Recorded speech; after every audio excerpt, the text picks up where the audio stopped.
The story begins in Seoul, South Korea, where a man named In Chong is shown arriving at a restricted site with his partner to defuse an old American bomb. Decades ago, a war broke out between the United States and South Korea, and even today, weapons used during that conflict are still being searched for. In Chong finally locates the bomb and successfully defuses it. The scene then shifts to In Chong's pregnant wife, Soo Ji, who has come alone to a clinic for her medical checkup. As soon as she steps outside, In Chong calls her and excitedly asks whether they're going to have a baby girl or a baby boy. Instead of answering, Soo Ji gets angry. She's upset because In Chong is always busy with work and never has time for her, which is why she had to come to the clinic by herself again. While the two are arguing on the phone, a powerful and terrifying earthquake suddenly strikes the city. In Chong immediately takes control of his car and tries to escape the area, but collapsing buildings make the roads almost impossible to pass. Suddenly, his car crashes. Thankfully, In Chong isn't injured, so he gets out of the car and rushes toward his home, as half the city is left completely destroyed. Soon, news channels are flooded with reports about the earthquake. The cause is revealed to be a massive volcanic eruption located on the border between China and South Korea.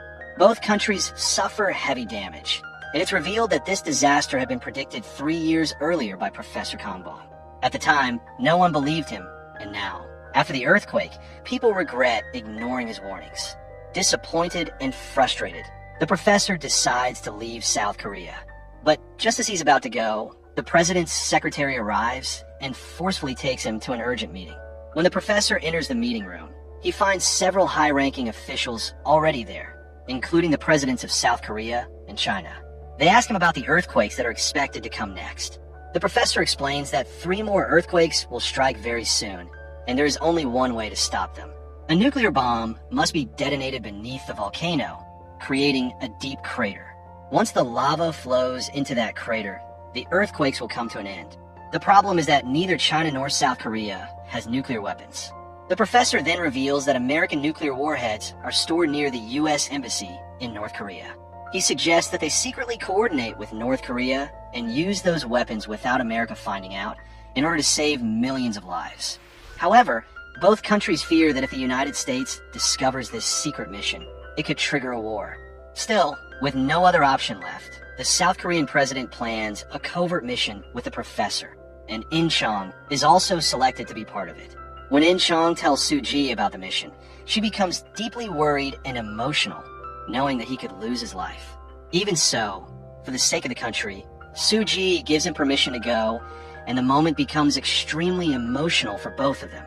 The next day, a special team is formed for the mission, and plans are made to free a prisoner named Jun Pyong from a South Korean prison.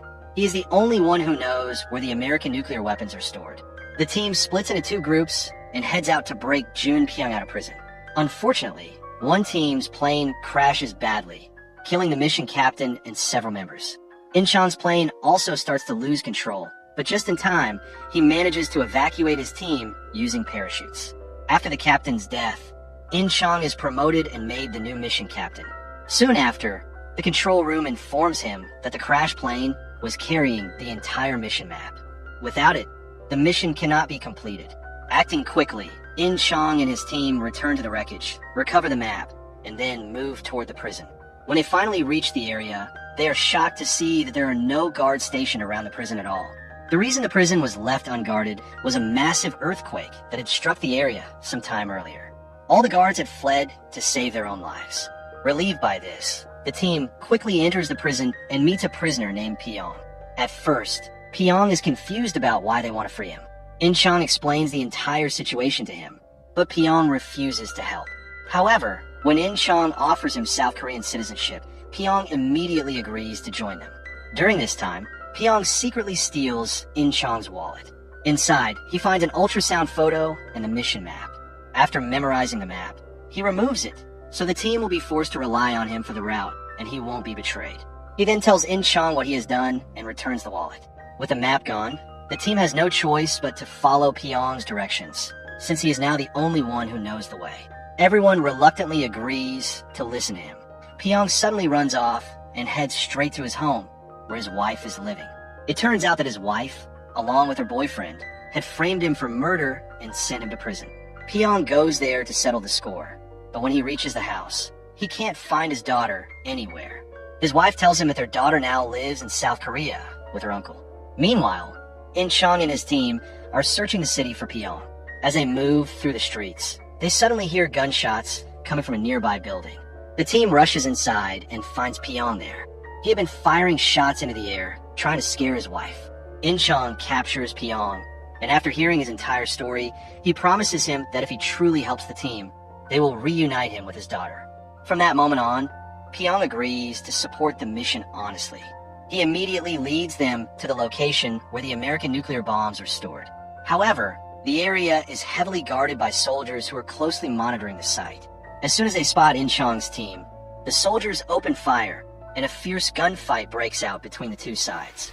In the end, In-chong's team comes out on top and quickly reaches the secret chamber where the nuclear warheads are kept.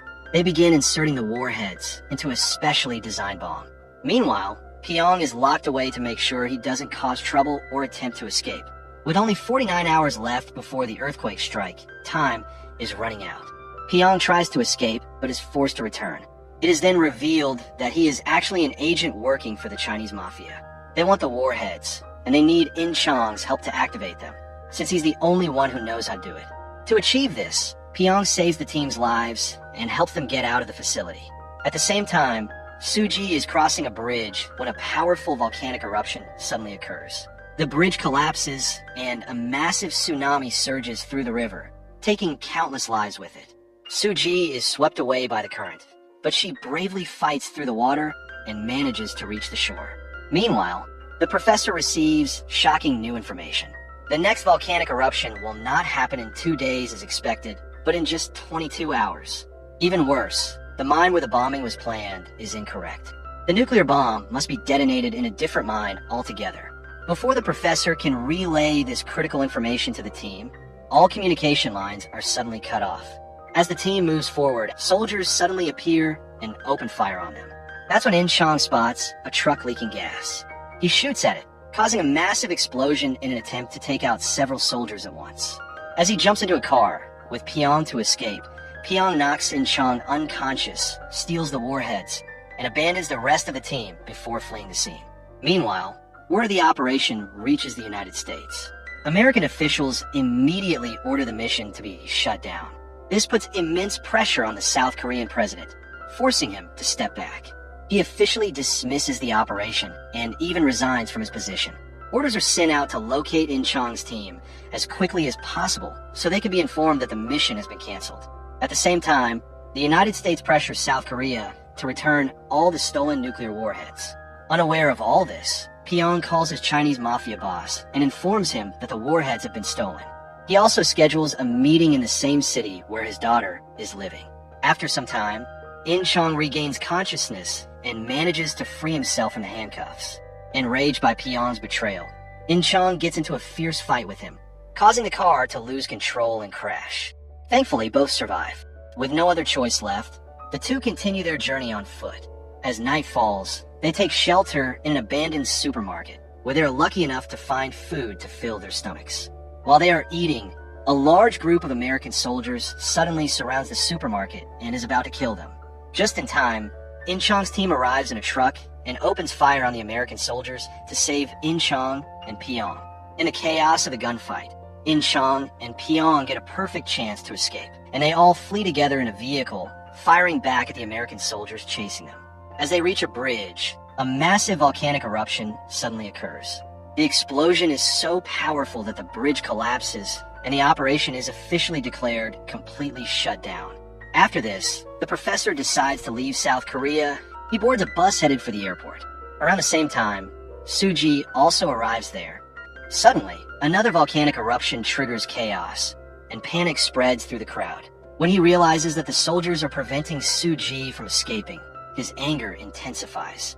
He immediately calls the president's secretary and orders her to steal all the necessary documents, because he wants to restart the mission.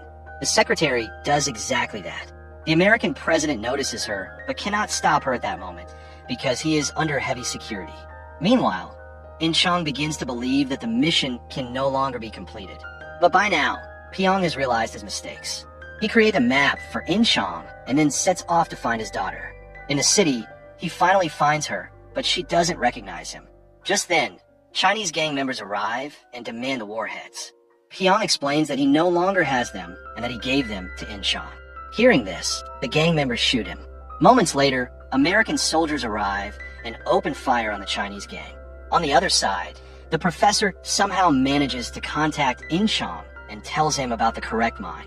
However, Inchon doesn't know the exact route because he only has half of the map. To complete it, he heads to the city where Pion was last seen. When Inchon arrives, he is stunned to see the city caught in a brutal warlike situation.